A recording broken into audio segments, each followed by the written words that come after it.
أعوذ بالله من الشيطان الرجيم. بسم الله الرحمن الرحيم.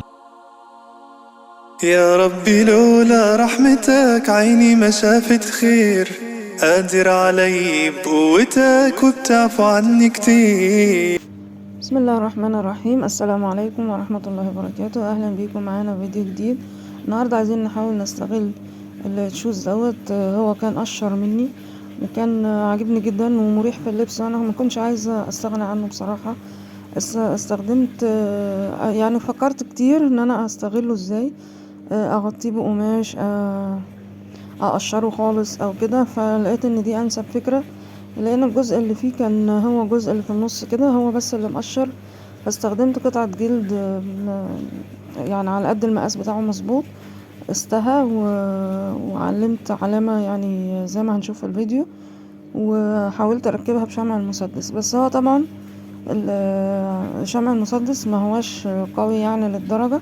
الاحسن اننا نستخدم الكلة او الغيرة السريع، لان الشمع بيبقى ليه طبقة كده بتبقى يعني عاملة علو شوية عن المكان. هو صحيح هيبقى يعني لازق كويس وماسك فترة طويلة، بس بعد فترة برضو ممكن يفك. لكن الافضل ان احنا نستخدم الكلة، لان ما كانتش متوفرة عندي، فانا استخدمت الشمع. والشمع لو هتستخدميه يكون سخن جدا، يعني يكون على اقصى حرارة ممكنة.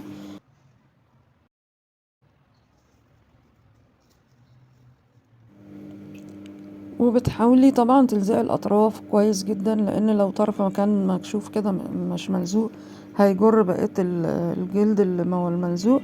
ولازم نلزق الاطراف كويس والاماكن من جوه كويس، بحيث كأنه هو اساسا هو الجلد بتاع الجزمة اصلا، او الشوز يعني، او صابو او اي حاجة بتجدديها. يعني ممكن لو حتى شبشب فيه سيور كده مقشرة، او شنطة، او اي حاجة انا نستخدم عليها جلد. يعني تجيبي مثلا قطعة جلد، وممكن يكون عندك حاجة جلد اصلا وما تستخدميهاش، فبتقص منها جلد ويكون جلد برضو سليم. يعني حاول انه ما يكونش فيه عيوب.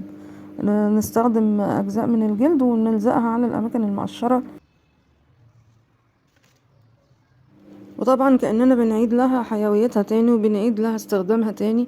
ودي فكرة متميزة جدا وكويسة، يا رب تجربوها. وطبعا معايا الفيديو ان شاء الله هتستفيدوا من الافكار اللي فيه، وان شاء الله يكون مفيد بالنسبة لكم وتقدروا تستغلوه، سواء في شنطة او في شوز، حاجة لولادنا، حاجة يعني نقدر نغطيها. وممكن كمان لو مش متوفر جلد، ممكن يكون قطعة شمواه، قطعة قطيفة، كلها بتأدي الغرض. انا حاولت بس اعرض الفكرة انها ممكن تتنفذ يعني.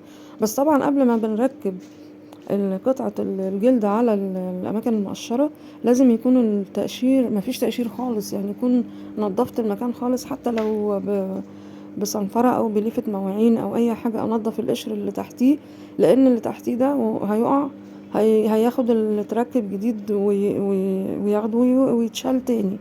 فاحنا لازم نستخدم على مكان يكون نظيف جدا مفيهوش أي شوائب من الجلد القديم، وانضفه كويس، وبعدين ابتدي الزق فوقه الجزء الجديد اللي انا بركبه. يا ربي لولا رحمتك عيني ما شافت خير، قادر علي بقوتك وبتعفو عني كتير. يا ربي لولا رحمتك. وبكده انا بكون خلصت تركيب الفردتين، ركبت الجزئية الجلد على الاماكن المقشرة، والنتيجة النهائية جميلة جدا، والشوز كأنه جديد ومفيش اي مشاكل فيه. يا رب الفكرة تكون عجبتكم، ونتقابل في فيديو جديد، وتابعوا قناتي.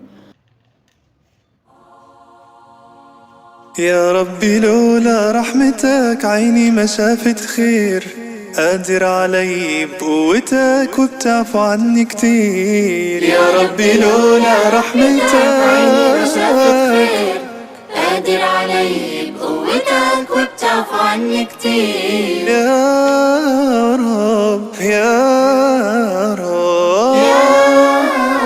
يا رب.